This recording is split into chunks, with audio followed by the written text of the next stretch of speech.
Subscribe करें हमारे YouTube channel साधना gold को और पाएं वीडियोस सबसे पहले। बेल आइकन दबाना ना भूलें। संत महात्मा कैसे होने चाहिए? तो कह रहे हैं तितिक्षवा कारुणिका सुहृदा सर्वदेहिना अजात शत्रुवा शांता साधुभा साधुभूषणा।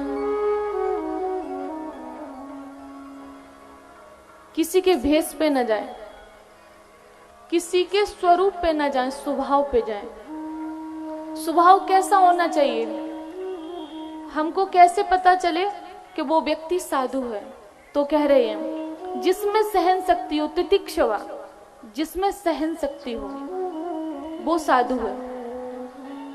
जिसमें करुणा का भाव हो वो साधु है। जो सभी देहधारियों को अपना सुहृद, अपना कुटुंब ही समझता है। कहते हैं वसुधैव कुटुंबकम। वसुधैव कुटुंबकम का अर्थ होता है कि संपूर्ण वसुधा, पूरी धरती पे जितने लोग हैं उन सबको अपना ही परिवार, अपनी ही तरह समझता है, वो साधु है। अजात शत्रुवा, अजात शत्रुवा का अर्थ होता है कि भले उसको कोई अपना शत्रु माने, लेकिन वो व्यक्ति किसी को अपना शत्रु ना माने। अजात शत्रुवा। शांता, शांत स्वभाव हो। शांता साधवा साधुभूषणा, ये साधु के आभूषण हैं, ये साधु का स्वभाव है।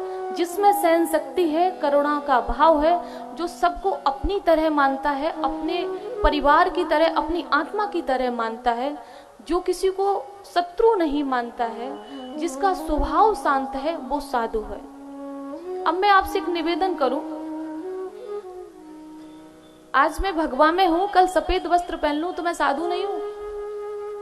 बताइए। आज मैं भगवा पहने हूं, कल मैं श्वेत वस्त्र पहनकर बैठ जाऊं तो मैं साध्वी नहीं हूं? ऐसा तो नहीं है।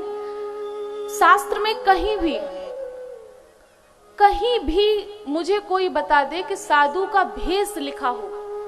साधु का भेष नहीं लिखा है। स्वरूप कैसा होना चाहिए नहीं लिखा है। साधु का स्वभाव लिखा है। लेकिन आज के टाइम में हम लोग क्या साधु को स्वरूप से देखते हैं कि ये साधु है कि नहीं है? ये बहुत छोटी सोच है। जो मैंने अभी स्वभाव बताई, यदि ये स्वभाव दिखे, वो अगर पैंट शर्ट में भी है तो वो व्यक्ति साधु है।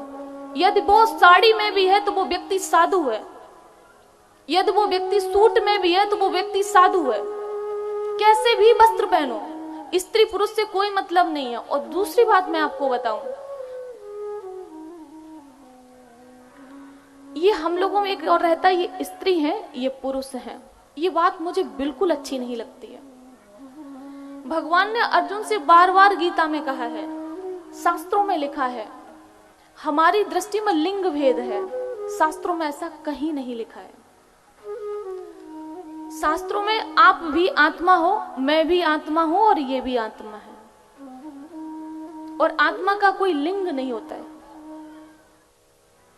जो हम लोग कहते हैं ये स्त्री है, ये पुरुष है, इनको अधिकार यहां बैठने का नहीं है, उनको अधिकार वहां बैठने का नहीं है। आगे आप देखेंगे तृतीय स्कंद में ही दिया है, भगवान की दृष्टि में समानता है। भगवान किसी को छोटा बड़ा नहीं मानते हैं। भगवान किसी को स्त्री पुरुष नहीं मानते हैं। जो सरल है वो भगवान को प्रिय है। जिसके हृदय में भक्ति है वो भगवान को प्रिय है। जो सत्य का पालन करता है, जो असत्य नहीं बोलता है, वो भगवान को प्रिय है।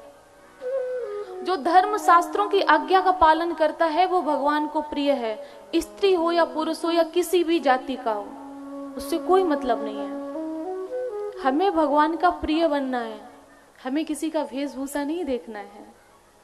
तो साध्वी किसे कहते हैं? साधु किसे कहते हैं? जो स्वभाव से होता है। अगर ये स्वभाव दिखे तो आप उसे साधु माने। स्वरूप कैसा है, स्वरूप पे न जाएं।